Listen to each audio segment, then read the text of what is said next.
कल एक बेटी से बात कर रही थी मैं, वो कह रही थी कि शिवरात्रि पर मैं जप के लिए बैठी तो रोज 1 घंटा बैठती थी, तो कभी जैसे मन लग गया कभी नहीं लगा।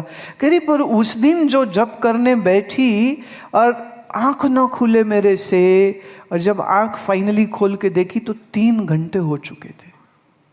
वेरी यंग गर्ल, 25-26 साल की हमारी शिष्या है। कहती ये क्या हुआ था समझ नहीं लगी, पर आंख खोलने का मन नहीं हो रहा था, हाथ हिलाने का मन नहीं हो रहा था। कहती जब तो रोज करती हूँ पर ये क्या हुआ। मैंने कहा ऐसा है, तुम रोज उसको याद करते थे, शिवरात्रि पर उसने तुमको याद कर लिया।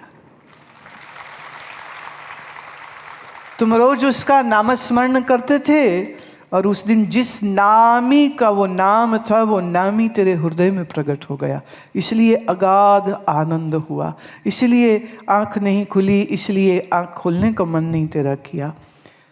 पर ये कृपा कब हो इसका हम प्रेडिक्शन नहीं कर सकते, फोरकास्ट नहीं कर सकते, इसीलिए रोज अभ्यास करना आवश्यक है, रोज बैठना आवश्यक है। Give time to yourself.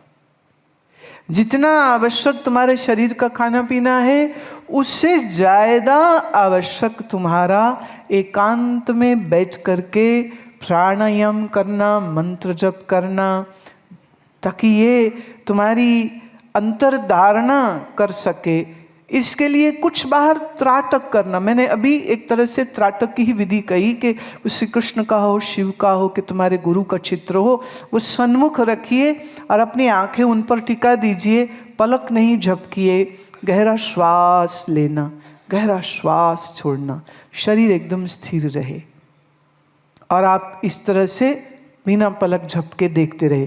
कुछ देर में आंखें पथराएंगी, दुखेंगी, पानी आएगा, थोड़ा आंख बंद कर लो पर फिर खोलो। हमारी आई मसल्स बहुत वीक होते हैं, इसलिए ज़्यादा देर अपलक रहना कठिन होगा। पर आप अगर रोज करेंगे तो धीरे धीरे तुम्हारे आई मसल्स इतने मजबूत हो जाएंगे, स्ट्रेंथन्ड हो जाएंगे कि आप ज़्यादा देर तक त्राटक कर सकेंगे। तो आप त्राटक करिए और गहरा श्वास लेना, गहरा छोड़ना, और फिर तो 10 मिनट 5 मिनट धीरे धीरे। एक समय ऐसा आएगा कि आंख अपने आप बंद हो जाएगी और मन एकदम तुम्हारा टिक जाए। फिर जिसको तुम बाहर देख रहे थे उन्हें बंद आंखों में भीतर देखने की चेष्टा करो। अब अगर धारणा सही नहीं हुई होगी तो दिखेगा नहीं, तो फिर से आंख खोल लो, फिर बाहर, फिर से दृष्टि टिका दो अपनी, फिर त्राटक करो, फिर त्राटक करो, फिर त्राटक करो, फिर आंख बंद करो, फिर भीतर देखो। तो बाह्य त्राटक और अंतर त्राटक, external tratakam and internal tratakam, 2 ways. You begin from outside but we go inside. ये आपकी धारणा अगर अच्छी हो गई, अब इस त्राटक का फायदा सुनो। आजकल ना लोग कहते फायदा पहले बताओ क्या होगा, बाकी तो देखेंगे करना कि नहीं करना। कोई बात नहीं। जो स्टूडेंट हैं, जो पढ़ रहे हैं, जो MDs अपने मास्टर्स कर रहे हैं, एकाग्रता की ज़रूरत है, अच्छी स्मरण शक्ति की ज़रूरत है, वो लोग त्राटक अवश्य करें। हमने हज़ारों विद्यार्थियों को त्राटक का प्रयोग कराया और उनके इतने अच्छे एक्सपीरियंस रहे, इतनी स्ट्रांग उनकी स्मरण शक्ति हो जाती है कि जब मन यहाँ वहाँ नहीं जाए तो जो सामने लिखा वो आप पढ़ रहे हैं, तो जो पढ़ेंगे वो पूरा अंदर एब्जॉर्ब हो जाएगा, याद रह जाएगा, अंकित हो जाएगा। तो एक ही लेसन को 4 बार नहीं पढ़ना पड़ेगा, 10 बार नहीं पढ़ना पड़ेगा। अभी वो पढ़ाई शुरू करता है, कोई गाना याद आ गया, या किसी ने गाना बाहर बजा दिया, या फ्रेंड ने फ़ोन कर दिया शाम को मिलना है, फ्रेंड के बारे में सोचे जा रहा है, सामने ज्योग्राफी की किताब खुली है पर गर्लफ्रेंड की ज्योग्राफी हिस्ट्री याद आ रही है, वो किताब से कोई रिलेशन नहीं रह गया। फिर वही लेसन फिर पढ़ो, फिर पढ़ो, फिर पढ़ो, फिर पढ़ो, और फिर जब एग्जामिनेशन हॉल में गए तो एंग्जाइटी के मारे फिर भूल जाते। अपने मन को स्ट्रांग बनाने के लिए, एकाग्र करने के लिए आप बराबर त्राटक करते रहे तो ये भी संभव है कि आपकी, जिसको हम कहते हैं ना इंट्यूटिव पावर, वो जागृत हो जाए। माने जिसे हम कहते हैं ना, आम आम जुबान में बोलते हैं आत्मा की आवाज़। भले आत्मा की आवाज़ होती नहीं, कह लो अंतर की आवाज़। ऐसी चीज़ें जो शायद लॉजिकली आप ना समझ पाते, लेकिन एक अंदर से सिक्स्थ सेंस तुम्हारी एक्टिव हो जाती कि ये सही है या ये नहीं सही। दिस मीन्स फिर आपको मार्गदर्शन के लिए किसी के पास जाने की ज़रूरत नहीं रह जाएगी।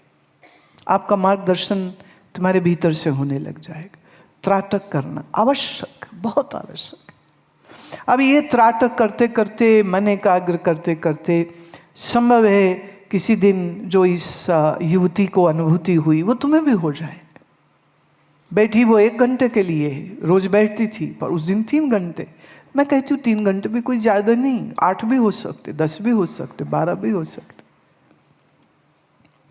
जब तक वो स्थिति ना आ जाए कि जहाँ निश्चय पूर्वक बिना डगे मगे मैं ही सच्चिदानंद साक्षी स्वरूप हूँ, ये निश्चय हो जाए, तो ना तो आनंद के लिए बाहर भटकेगा, ना मौत का डर होगा, ना कोई शोक होगा, ना कोई इच्छाएं वासनाएं दुनिया भी तुम्हें बांध सकती है।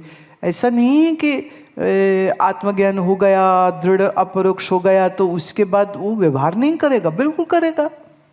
जनक राज करते रहे, श्री कृष्ण राज काज करते हैं, अर्जुन अपने युधिष्ठिर बाई के साथ सालों युद्ध भी किए और दूसरे युद्ध भी किए, और जो कुछ भी राजनीति में उनको करना आवश्यक होता था वो करते रहे। हमारे कर्तव्य कर्मों में कोई फर्क नहीं आता, बल्कि आप ज़्यादा बेहतर करते हो।